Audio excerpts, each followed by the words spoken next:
নমস্কার বন্ধুরা, পুটুস কিচেনে সবাইকে স্বাগত। আজকের আমি এই গরমের পাকা আম দিয়ে এবং কিছু অল্প উপকরণ যোগ করে অসাধারণ স্বাদের আম সুন্দরী মিষ্টি কিংবা আমের কালাকার তৈরি করে দেখাবো। আম সুন্দরী মিষ্টি বানানোর জন্য আমি 1 লিটার লিকুইড দুধকে ছানা করে নেব। ছানা করার জন্য আমি এখানে ব্যবহার করেছি ভিনিগার এবং জলের মিশ্রণ। 2 টেবিল চামচ ভিনিগারকে 2 টেবিল চামচ জলের সঙ্গে ভালো করে মিশিয়ে নিয়ে আমি ছানাটা তৈরি করে নিয়েছি। ছানাটি তৈরি হয়ে যাওয়ার পর এটিকে আমি একটি সুতির কাপড়ে ঢেলে ভালো করে ধুয়ে জল ছড়িয়ে নেব। এদিকে ছানার জলটা ঝরতে ঝরতে আমি একটি পাকা আম নিয়েছি, এটিকে ভালো করে ধুয়ে নিচ্ছি। এই মিষ্টিটির জন্য অবশ্য করেই একটি পাকা আম ব্যবহার করতে হবে। আমি এখানে 1 কাপ পরিমাণ আমের পিউরি বের করার জন্য একটি পাকা আমকে ভালো করে কেটে নিচ্ছি। আমটি যদি টক হয় তাহলে মিষ্টির স্বাদ ভালো হবে না, আমটি অবশ্য করেই পাকা নিতে হবে। আমটিকে আমি কিউব করে কেটে নিয়ে এটিকে ভালো করে ব্লেন্ড করে নেব একটা ব্লেন্ডারে দিয়ে। ব্লেন্ড করে আমি দেখাবো আপনাদেরকে কতটা মসৃণভাবে আপনাদেরকে ব্লেন্ড করতে হবে। আর হ্যাঁ, অবশ্য করে এর মধ্যে কোনো প্রকার জল কিংবা দুধ কিছুই অ্যাড করবেন না, তাহলে আমের যে মিষ্টত্বটা সেটা পাঞ্চা হয়ে যাবে, তখন এর মিষ্টিটি ভালো লাগবে না এবং জল শুকাতেও আমাদের অনেক টাইম লেগে যাবে। দেখুন আমি এখানে আমটিকে ব্লেন্ড করে নিয়েছি এবং দেখাচ্ছি কতটা মসৃণভাবে আমি এটিকে ব্লেন্ড করেছি, কোনো দানা নেই। আমের মিশ্রণটিকে সাইডে রেখে গ্যাস জ্বালিয়ে আমি একটি কড়াই চাপিয়ে তার মধ্যে অ্যাড করে দিচ্ছি 1 কাপ লিকুইড দুধ। দুধটিকে ভালো করে জাল করে নিয়ে যখন দেখবো এরকম বলক এসে গেছে, তখন আমরা এর মধ্যে অ্যাড করে দেবো আমাদের করে রাখা আমের মিশ্রণটি। আমের মিশ্রণটিকে দিয়ে ভালো করে আমরা এটিকে মিশিয়ে আরও 5 মিনিট মতন জাল করে নেব, যাতে মিশ্রণটি একটু ঘন হয়ে যায়। এদিকে আমাদের আর কী কী উপকরণ লাগছে দেখিয়ে দিচ্ছি। লাগছে 2 টেবিল চামচ সুজি, 1 কাপ গুঁড়ো দুধ আর 1 কাপ চিনি। আমি এখানে ঘরে যে কাপ ব্যবহার করা হয় সেই কাপেরই মেজারমেন্ট করে দেখাচ্ছি আপনাদেরকে।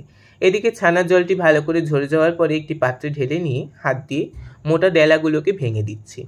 এখানে আমাদের একটু দানাদার ছানা প্রয়োজন, তার কারণে মিষ্টিটি দানাদার তৈরি হবে। এদিকে আমের মিশ্রণটি ঘন হয়ে যাওয়ার পরে এখানে আমি অ্যাড করে দিলাম 1 কাপ চিনি। চিনিটি দিয়েও আমি ভালো করে জাল করে নেব, কারণ চিনি থেকে যে জলটা বেরোবে সেটা শুকিয়ে নেওয়া আমাদের প্রয়োজন।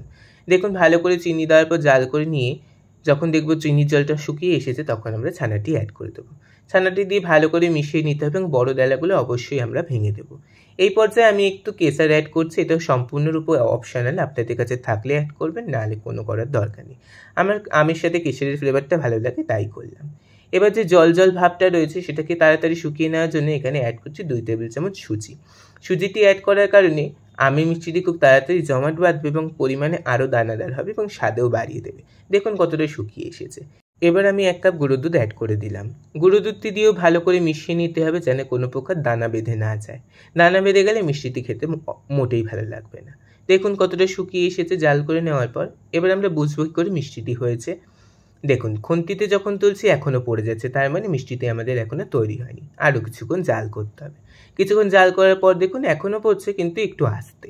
তারপরে আবার জাল করে নেওয়ার পর দেখুন মিষ্টিটি এখন আর পড়ছে না, তাহলে আমাদের মিষ্টিটি তৈরি হয়ে গেছে। গ্যাস নিভিয়ে দিয়ে মিশ্রণটিকে ঠান্ডা হতে রেখে দিয়ে এদিকে আমি একটি পাত্র নিয়ে নিয়েছি।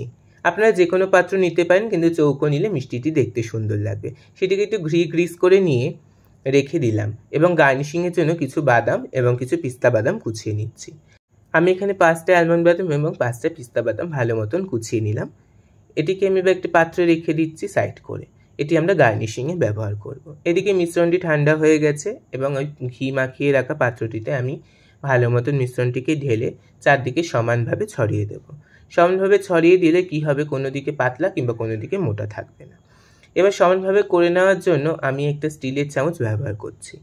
যেহেতু মিশ্রণটি খুবই আঠালো, তাই একটু চামচটিকে জলের মধ্যে ভিজিয়ে নিলে কাজটি করতে আমাদের অনেক সুবিধা হবে। এবং দেখুন আমি খুব সহজে এটিকে সমান করে নিয়েছি। এবার যে ড্রাই ফ্রুটসগুলোকে আমি কুচিয়ে রেখেছিলাম সেটিকে ওপর থেকে ভালো করে সমানভাবে ছড়িয়ে দিচ্ছি এবং এটিকে ছড়িয়ে দেওয়ার পরেও আমি ভালো করে চামচটা দিয়ে ড্যাব ড্যাব করে নেব, যাতে ড্রাই ফ্রুটসগুলো ভালো মতন সেট হয়ে যায়।